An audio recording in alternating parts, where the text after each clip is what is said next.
Senate President Vicente Soto, Foreign Affairs Secretary Alan Peter Cayetano and his lovely wife, Mayor Maria Larne, Ma'am, National Defense Secretary Delfin Lorenzana, and the other members of the Cabinet, Senator Loren Ligarna, Deputy House Speaker Pia Cayetano, and the other honorable members of the House of Representatives, AFP Chief of Staff General Carlito Galvez, and other major service commanders, former Foreign Affairs Secretary Delia Albert and Perfecto Yasay, 2018 awardees, officials and employees of the Department of Foreign Affairs, mga kasama ko sa gobyerno, magandang hapon po sa inyong lahat.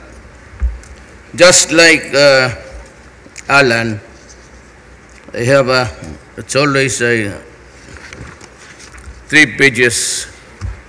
I can read this in about a minute and maybe 48 seconds, and I am through, and we all go home for the day. But I feel that I am in a venue which is one of the places where I ought to express my kind of paradigm, the mindset about what is happening in the world today. So I will start it by saying that we are in a troubled world. It's dangerous. Crisis comes one after another. Maybe we just diffused the most critical one, but on the other side of the world, there remains to be a problem of terrorism and political instability throughout the nation's continent of Africa. And the problem is, it is not only territorial, it is not only ideological, ideology, yes, in the sense that I'm referring to the ISIS. They have fought battles, killed without mercy men, women, and child. And all of them, or most of them, Muslims. No, kayong medyo mga Muslims dito, do not be offended. My grandmother is, or was a Marino. So wala tayong dynamics dyan sa, when I talk of Islam being used as a platform of terrorism by a group of idiots. Wala namang ginawa except to kill and destroy. And that is the most dangerous thing of all. It struck all nations. Russia, you have the western part of China, there's an unrest there and everywhere. Ang problema ganito, they are losing the landmass fast in the Middle East. And the ISIS are being finished off, really, literally, talagang pinapatay. Simply because ang predicate ng fight nila is nothing but it is not about God. It has nothing to do about religion, but they simply just want to kill. And the worst of it is the hardliners or the insane leaders would always say that they want to kill all the infidels of this planet. It simply means to say, sans the Muslim, lahat target na. And that is why they have no compunction about exploding and explosive there, I mean, killing, suicide bombing. But no, we are not ready for that. We can never be ready for it. America and Russia, China can never really be ready in a war against terrorism. They struck, they disappear, They mix in the shadow of humanity and forever commit impunity the way they want it to be. Kaya, naku-corner na sila. And look at the newspapers. There are so many guys in these newspapers. I do not have a quarrel with the Arabs. I respect the race of the Arabs. I do not have a quarrel with anybody connected against Islam. Wala akong radical na ano niyan. As a matter of fact, I am a practicing. So hindi yan. Ang kinatakutan ko ganito. So we go. Punta natin sa China. What would be the best that I can expect if I maintain a hard line? Just like what they are prodding me to do, I can do it. Be punitive against all. Dali yan. But ganito, how do I treat this problem? You know, when I went to China for the first time, I was with the cabinet and Secretary Lorenzana of Defense, the National Secretary, Advisor, Panelo and the rest, and Anyo, and I think I brought along the Chief of Staff. In a bilateral meeting, mas nauna ako, and I was a bit harsh. I told Xi Jinping that I have come here to talk about purchasing of arms, but on the sides, maybe if we can discuss about our claim in the West Philippine Sea.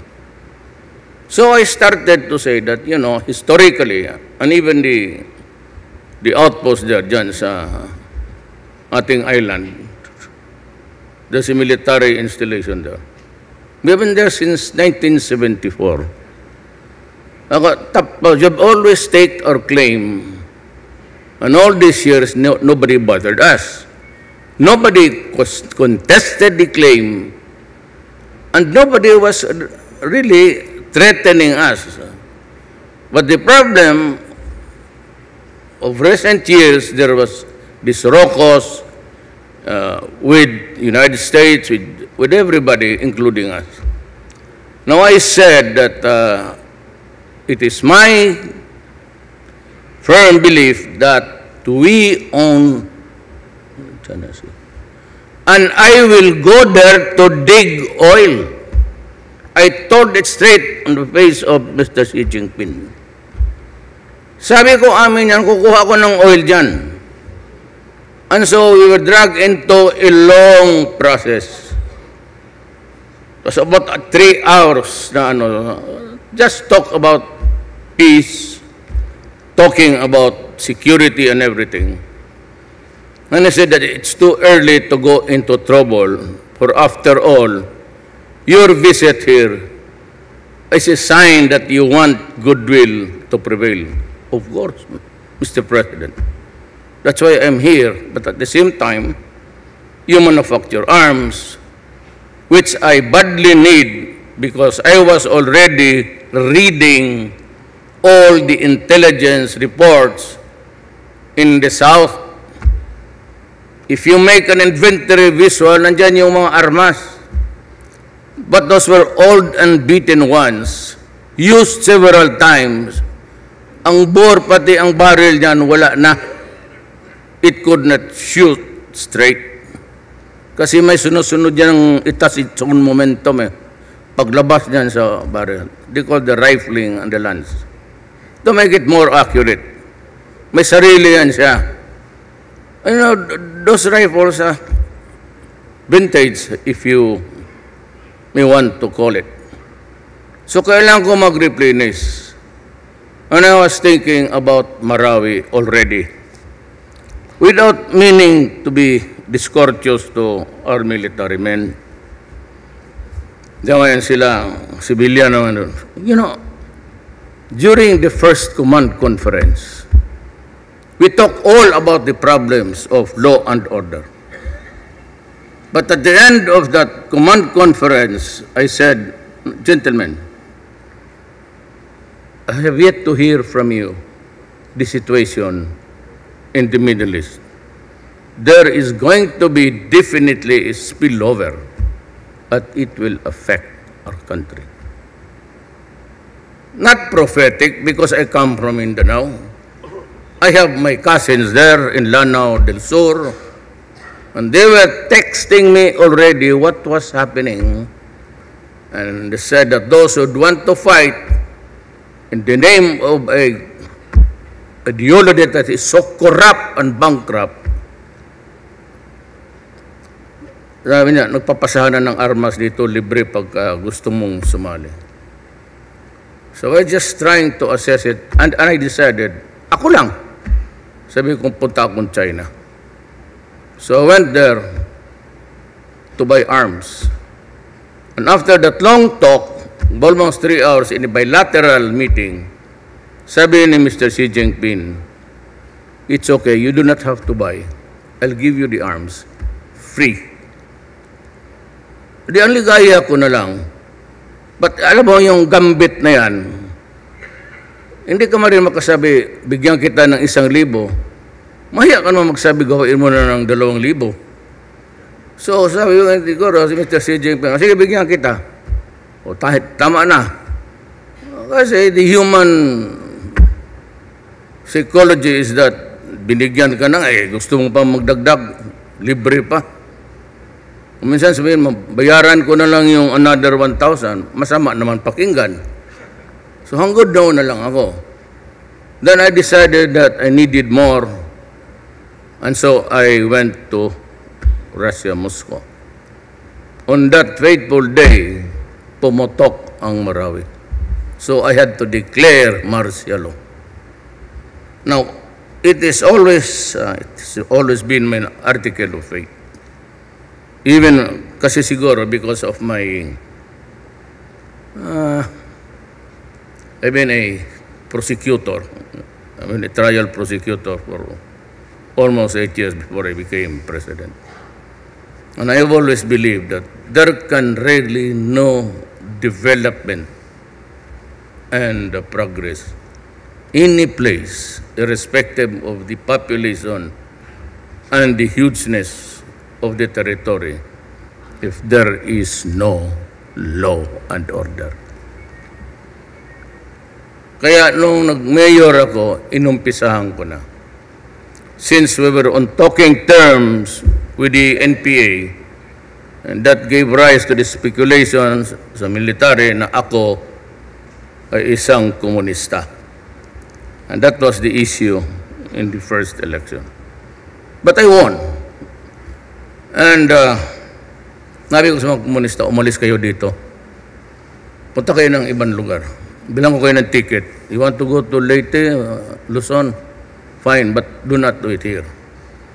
So ang kalaban ko na lang mga kriminal. Ay, madali na yung kriminal. Patayin mo na tapos wala na. No, not really, literally. But the idea of committing blunder in a left and right there, if it is really a mistake, it does not give any incentive at all for anybody to start a business. You are kidnapped, you're a banker, your children are threatened, or you are sent photographs of your wife walking on the mall, pati mga pulis, nakakita sila ng picture ng anak nila palabas ng eskwelahan. Sino ba namang hindi matakot niyan? How can I move Davao City to progress and development pag ganon ang ginagawa mo? Pati yung pulis ko, tinatakot mo. Talaga may kinidnap pa, tapos ni-rape, Sabi ko, if you leave me with no choice, I came up with this statement. do not destroy my city. I am not a policeman. I am not a soldier. But if you do something here, and we are at your mercy, I will kill you. Sabi ko sa mga drogista, pag ginugonggong mo yung mga anak namin, about the only joy that we have in this world, pag ginawa mong adik ang anak ko, a slave to a chemical that the body craves every day, because there is a monkey riding on his back, I will kill you. When I became president, I repeated the warning. Sinabi ko, wag mong sirain ang bayan ko. Papatayin talaga kita. Wag mong sirain ang buhay ng anak ko. Hindi ko na pinapakagat ng lamok. Maghurimentado ako pag... Then ganunin mo na lang. Shit, I will kill you. And that will be the rule until the end of my term to the last 24 hours. I am not issuing a warning. Tapos na eh. Tapos na. Nakita mo naman. Human rights dito, human rights as. Must be crazy. Human rights, all I have to do is to show to the public, this is the number of people that killed by Duterte. Hanggang dyan lang. Ibalik rin mo lang. Kaya ako binababoy ko yung mga... Bakit hindi mo tignan? Bakit namatay itong mga unggoy na to? O anong ginawa nila sa Pilipino? You know, ting OFW. Ito ang masakit sa akin eh. Kaya ako talaga nangingit ako.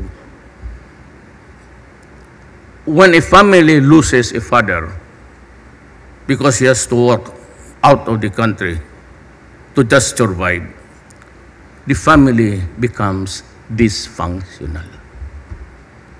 When a family loses a mother and father because both of them have to work to survive in this miserable planet, the family is totally destroyed.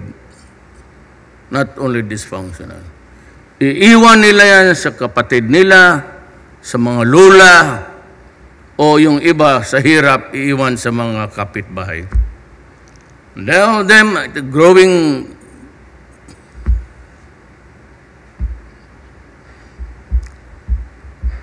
may mga anak ito na babae, 14, 15, iiwan nila kung saan-saan. Vagaries of life.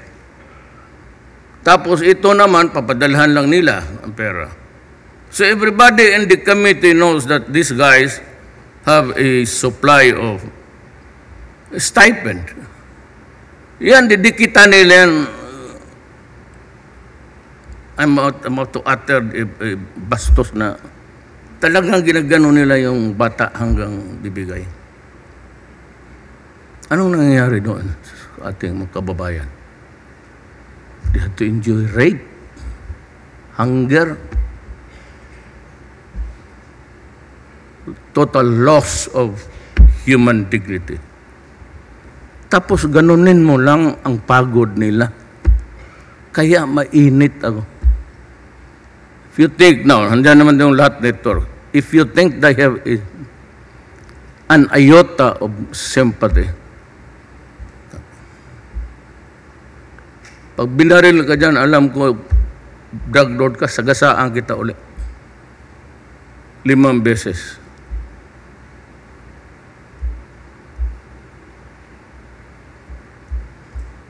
Kaya sabi ko, maraming negosyo. Lalo na yung mga tagalabas. If you value your life, if you think that life is sacred, well, stop the fucking shit. Drop the drugs and drop the arms. Because I will never never at all would release my policemen, my military men going to jail because they were doing their duty. That cannot happen. Not anyone. Ilang ba yan sila? 130 plus policemen. If you think that you can get justice simply because you lost somebody who's a bullshit into drugs, I'm sorry to tell you, I will not allow it. Bet talaga ako papayag. Ako ang maunang sa kulungan, but never my... Basta sinabi ko sa kanila, trabaho lang kayo. Ako ang bahala. Now, what will I do? Ay, sa amin na yan. Basta walang makulong. Sigurado yan. Sabi ko, taya mo 120% miles per hour. Kaya kayo mga drogista, lalo na, stop it. Gusto ng human rights, all you have to do is go into an active advocacy. You have the money, kayong mga human rights local, tatanggap naman kayo ng mga, may mga funding kayo, use it not to destroy us. Because for all intents and purposes, if I am really destroyed na ako. I'm not up to any election, and I can go to prison, and I can answer for all the things that I did in this life. Total matanda na lang ako.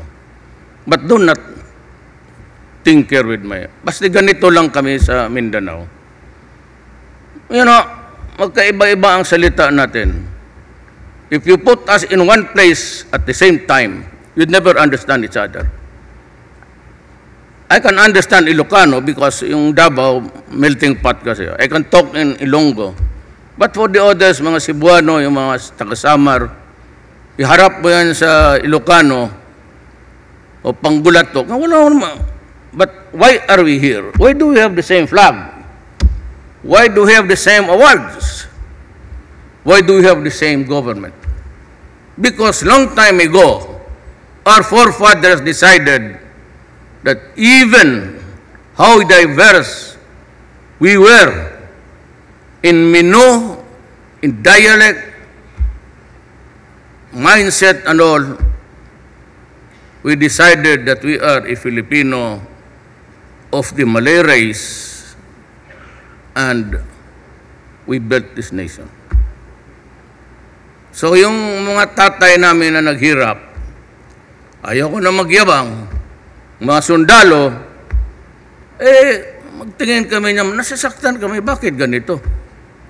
Hindi na lang sana nagpakamatay yung para tatayo lang side by side with the Americans. Itong South China Sea. Anong gusto ninyo? What kind of pugnacious attitude would I have to adopt to convince the Chinese to get out? Now, if I threaten them or file 1,000 protests, which we did, hindi lang natin pinablish yung protesta natin. We protested actually. Again, yung eroplano ng Woody Island is really somewhere. Kayong mga, alam ninyo yan, it's too far away. It is not even part of the islands that has been claimed by the Filipinos. It's an island so far. It is not part of our territorial or economic zones. Tapos gusto ninyong gamitin ang Pilipinas. So what can happen? You know, China, for all of its, has adopted an intransigent behavior. But if you talk to them, they will listen. And if you are frank enough, sabihin mo na, this cannot go on because it will lead to a quarrel, which will mean not war, because I will never go into a battle that I cannot win. And even if I send all the policemen and soldiers there to line up, at ang sakyan natin, ang mga lancha, pati yung bangka, what do? We try to retake. And what would the result? The result would be a massacre. So, sinong gagong, I am not prepared to sacrifice not only the soldier or policeman, the lives of the Filipinos. There will be a time in that talk sa bilateral, and they were there to hear it from me. Doon yung, everybody was represented, military, civilian. I said, but Mr. President, there will be a time during my administration, before I go and make the exit, that we will have to discuss the arbitral ruling arising from raucous here in the China. Bakit ko hinayaan ngayon? Bakit ko hinayaan? If they are, tingnan mo newspaper, maraming Arab. I'm not against Arab, pero marami na sila. Even in Mindanao. They are free to come and go here. If we allow the Europeans, the Chinese, and Japanese to come here, why not the Arabs? What is their fault? They cannot all be terrorists. So, but we cannot also say with certainty that they are not. So, nandito yan sila ngayon. Ngayon, the avowed claim, yan ang ayaw ko dyan sa ano. Kasi ginagamit nilang Islam, binabastos nila. Kaya ako galit. Not only that, because of my grandmother. Maski yan na lang. Ang mga putang, we will kill all infidels. This simply means, pag ikaw hindi Muslim, infidel ka. Ba't ang hirap yan? You know, in my family, my grandmother is a Maranao, half Maranao yung nanay ko. Then I have a son who married a Maranao mother at the Tausog ang father. So meron akong isang pamilya na Muslim. Kaya ayaw kong babastusin yung kasi practicing Islam itong mga apo ko. Pupunta talaga ng moskeya, nagdadasal. Tapos bastusin mo ng gano'n. You introduce a certain shit in the world affairs. Mag-aaway tayo niyan. Now, I said they are losing mass base. Saan sila pupunta? They want a caliphate here in the Southeast Asia? Good. But where would it be? Ang headquarters nila. Did they go to Indonesia? Puro Muslim doon. Kung maaari lang, iwasan natin ang patayan. Magka-Muslim tayo. At bisi ako magsabi, huwag tayong magpatayan. But they would not choose Indonesia because the dominant brother. They will not do it to Malaysia. Neither to Brunei. When, saan sila makakita maraming infidels?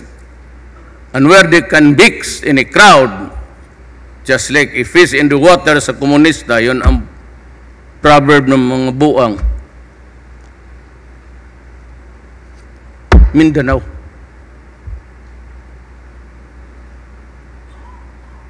Ngayon, ilagay ko na muna yung China dyan. Hindi ko naman talaga mabira-bira. China is no pushover. You cannot scare him.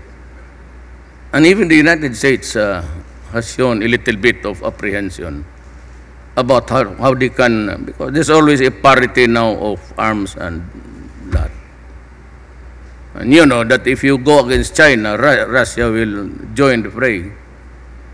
And basingan that ng tatlo lang na, if all the nuclear bombs are exploded, it's going to be goodbye for everybody.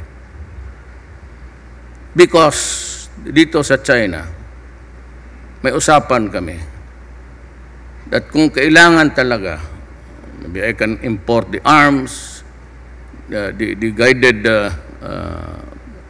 missiles, I can fight better. Because there is a new art of war now. It is not in the open field. It's in the buildings where the position to get. So, there are the snipers. Diyan ako naubusan ng sundalo, yung unang assault. Because they were like picking apples there. Anong kalaban ko? Simento pati bakal. So, how do you, if it's an urban war, how do I now cut a boundary for all who do not want the war, Muslims and Christians alike, ang itong mga terorista? It has been going on until now. Hanggang ngayon, sige pa sila retaking. But what is the end game there? What's the result? You have so many fractured countries. No democracy is the same, but ang mali kasi ng Amerikano is they wanted to go in, and just like the West, they want democracy to work well. But that ain't the way sa mga Muslims, predominantly sa Arab. They are ruled by the Quran, and the Quran more or less prescribes a sort of a feudal. It's always the leader. It's always the blood. Di na dadala ng eleksyon yan. They go to their chieftain, who by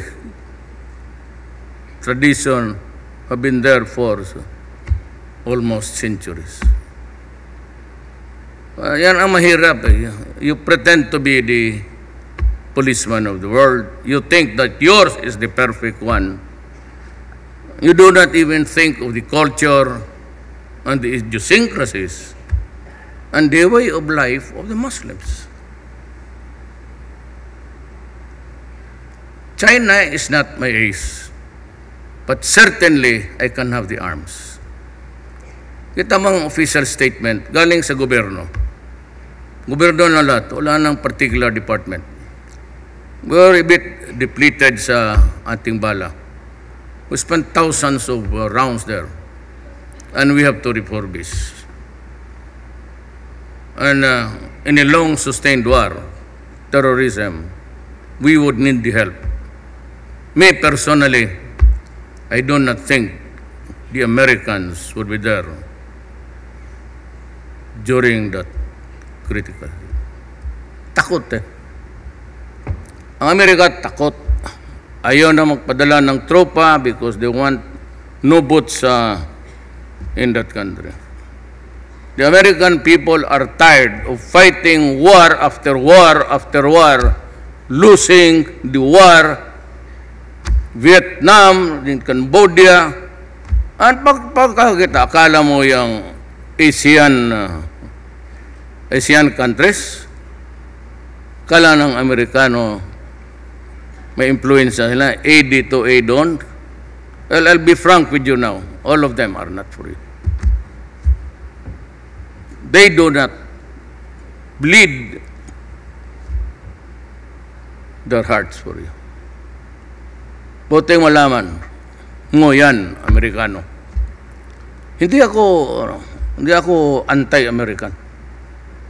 Sabi ko lang na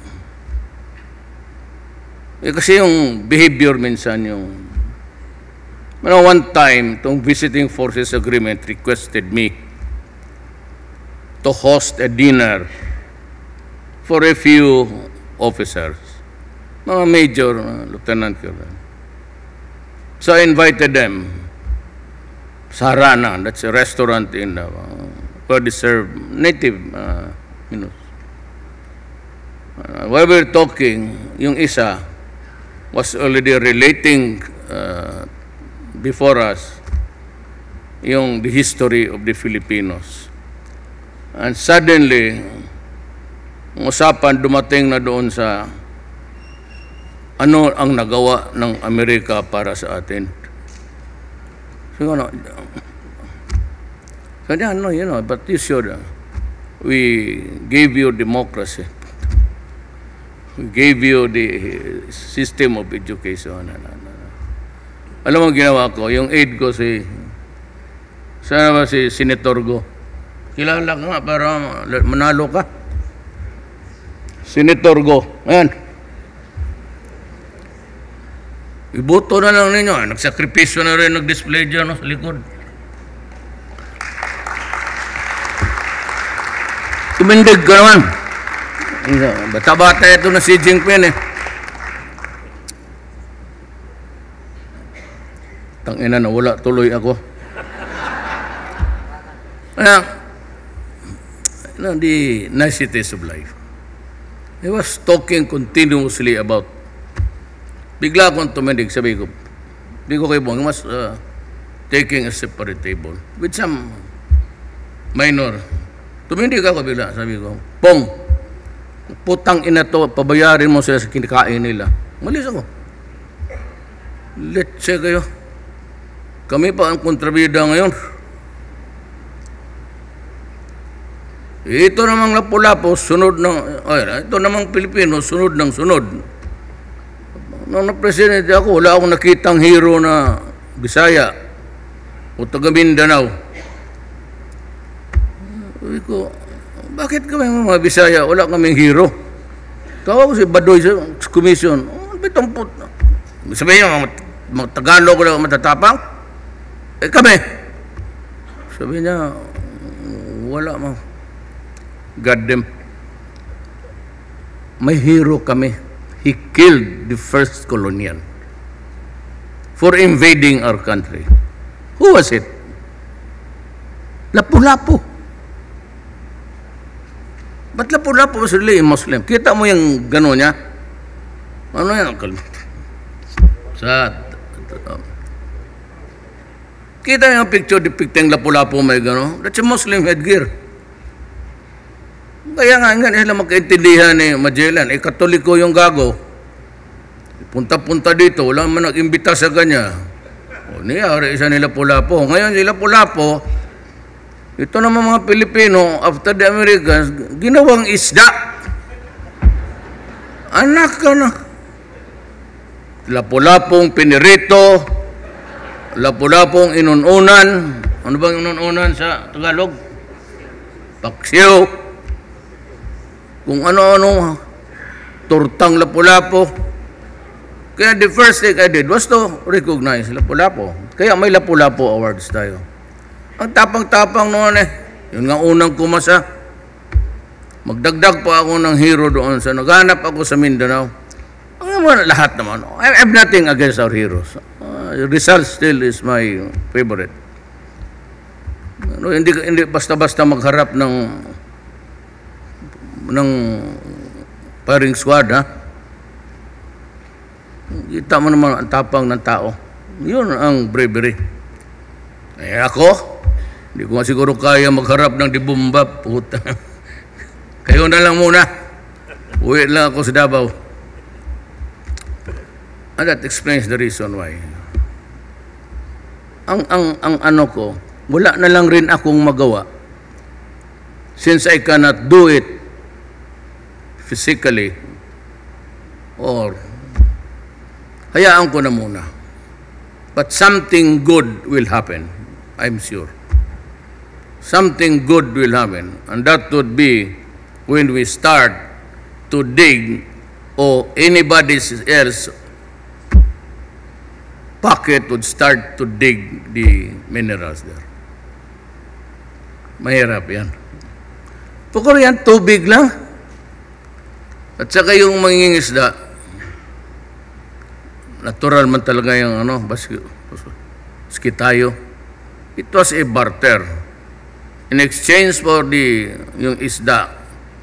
Ang problema, ang valuation, You do not have a way of any barter.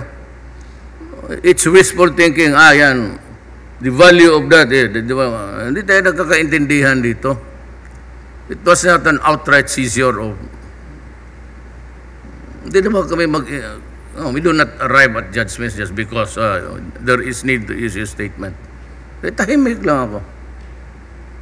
It's better policy just to, so I am very honored to be with diplomats and ambassadors.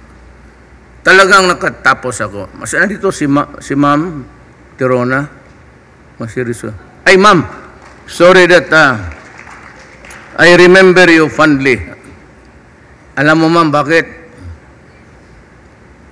Siya yun sa geopolitics. Akala talaga ng mga gagong ito, wala akong nalaman. I was under her sa geopolitics. One day, tinawag niya ako. Sabi niya, you point to me in the map. Malaki sa dala-dalang mapa. Yung, yung Monaco. Ikalilit, nagyawa na yan. Nagantipara ako noon. I was wearing eyeglass. Sige ako ganun. Sabi niya, so where? So, Ma'am, sandali lang. Nandito lang ito. Tapos sabi ko, Ma'am, I am not good at direction. Sinabi ko sa iyo. Sabi niya, then, Mr. Duterte, what are you good at? Sabi ko, girls. Nagmasama yung mukha. Go back to your seat. Go back to your seat. Itinanong mo ako, what are you good at? Girls. Wala namang iba. But okay naman yung 78, Ma'am. I got the 78. Ako wala naman akong ambition, Ma'am, mag-90-90, gano'n. Ang kailangan ko lang, Ma'am, 75. Higher than that, delikado ka. Pero pag umabot mo yung boundary na yan, okay ka na. All throughout. Paski nanay ko, maestra. Sabi niya, Rodrigo, ano ba talaga to? Wala ka na bang ibang grado? Ikaw ba, dadating, basta dahan-dahan lang, dahan-dahan. Basta makapasal ka lang, nandoon ka naman sa, third year.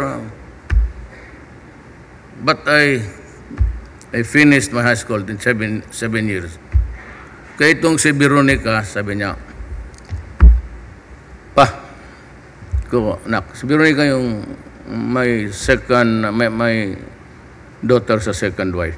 Dalawang asawa ko, Ma'am, sa awa ng Diyos. Sabi niya, ito ba si Secretary of Education? Sabi ko, si Secretary of Education, yan. Yung matanda na si Buwana ko, yan. Sabi niya, sabihin mo nga sa kanya, bakit niya hinabaan yung curriculum namin na tama naman yun? Yung inyo, okay na yun. Bakit ba niya pinataas itong K-12? Sabi ko, nak, wala man tayong problema. I can always address her. I see her at the cabinet. Problema niyan, ang original na K-12, ako. Paano ko malusot yung sarili ko ngayon? Who would ever believe me? Yan sila si Rosalinda. Yan, diplomatic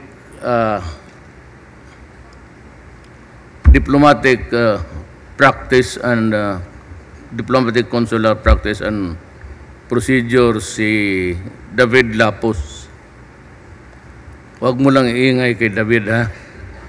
Suntukin ko kayo, magpiait kayo.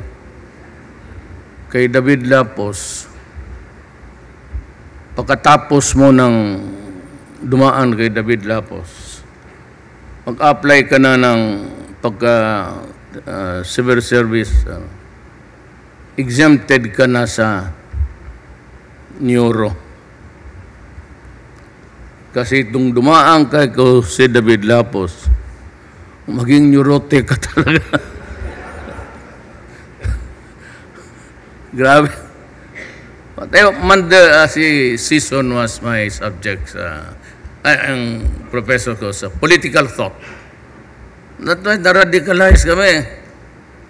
Sabi ko, dumaan kami sa mga, the idealism of the young. Tapos may mga rabble-rouser ka, kagaya ni Season. Talagang, but my paradigm sa buhay, ano ko rin, because I was close to I've always been for, maniwala kayo hindi, but ako talaga. Na sinabi ko, may isang issue dito, itong mga negosyante. I will end my speech. Ito, tantong Duterte ito, ano ba talaga gusto niya? Bakit niya ibigay doon sa mga mangyans ang Boracay, tapos sabi niya ipagbili lang rin? Totoo, but hindi nakikinig itong mga Sabi ko, unahin ko yung mga mangyans, native dyan. They've always been deprived of their lands there. Marginalized sila, na taga-roon sila. And the place is booming, making everybody a millionaire, or at least with money. And that goes not only for Boracay, but for the entire Philippines, as long as I am president. Unahin ko talaga, ibibigay ko yan sa mga mangyans. Of course, there is a prohibition. You cannot sell it at a certain period, 5-10 years, and the sale always null and void. And you cannot present any document there that would entitle you to permit to build or anything. Kasi inilan reform. Ang akin dyan kasi ganito, and in the other places of the Philippines. Matagal naman itong magsabi sila, Mayor, yung land reform na inutos mo dito, and that was when I became mayor many years ago, 1988. I embarked on a massive land reform sa Davao. Sabi ko, okay lang yan. If after 5-10 years, ipagbilin ng tenant doon back to the landlords ang lupa, that's okay with me. Why? At least makahawak ang mga tenants nila sa buhay nila ng libo. Wala namang lupa binibalik ng 300, 500. It's always 30,000, 50,000. That to me is the consolation prize of my heart.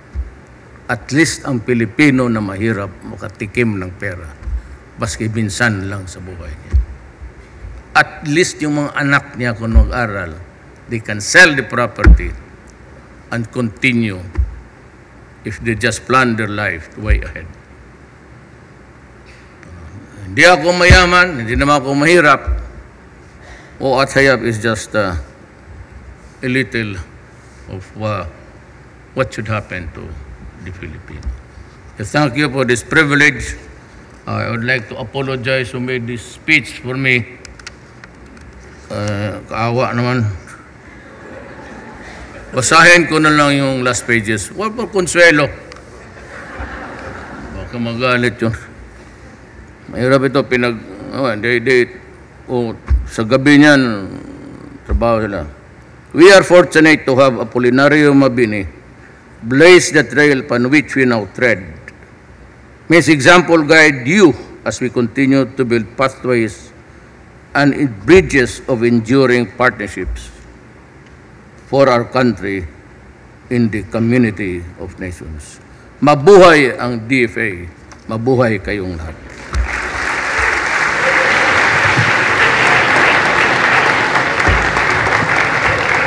Thank you very much, Mr. President.